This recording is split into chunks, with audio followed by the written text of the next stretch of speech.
ആലപ്പുഴ കുട്ടനാട്ടിലെ തണ്ണീർമുക്കം ബണ്ടിന്റെ കൂടുതൽ ഷട്ടറുകൾ പ്രവർത്തനക്ഷമമാക്കുവാൻ നിർദ്ദേശം നൽകിയതായി തോമസ് കെ തോമസ് MLA. വേലിയേറ്റത്തെ തുടർന്ന് കുട്ടനാട്ടിലെ ജലനിരപ്പ് ഉയർന്ന് വെള്ളപ്പൊക്ക ഭീഷണി നിലനിൽക്കുന്ന സാഹചര്യത്തിലാണ് തീരുമാനം.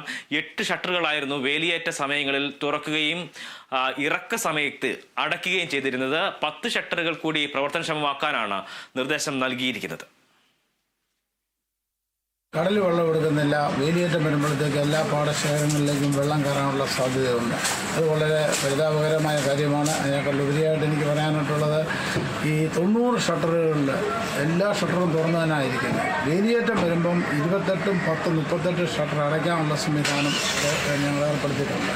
ഇന്ന് കളക്ടർ ഉണ്ടായിരുന്ന ഒരു വിഷയമായിട്ട് അടിയന്തര മീറ്റിംഗ് കൂടി അദ്ദേഹം അതിനുവേണ്ട നിർദ്ദേശം കൊടുത്തിട്ടുണ്ട്. ഇത് ചെയ്താലും മറ്റുള്ള സ്ഥലങ്ങളിൽ കൂടി വെള്ളം തള്ളിക്കയറും എന്നുള്ള കാര്യത്തിൽ സംശയമൊന്നുമില്ല. ഇത് കിഴക്കുനിന്ന് വരുന്ന വെള്ളം പോകാൻ തോട്ടപ്പള്ളി സ്പിൽവേ നമ്മൾ തുറന്നു വെച്ചിട്ടുണ്ട്. ആ വെള്ളം ഒഴുകി പോകുന്നുണ്ട്. എന്നിരുന്നാൽ ഈ 2-3 ദിവസത്തേക്ക് വളരെ ദയനീയമായ ഒരു അവസ്ഥയാണ് നമുക്കുള്ളത്.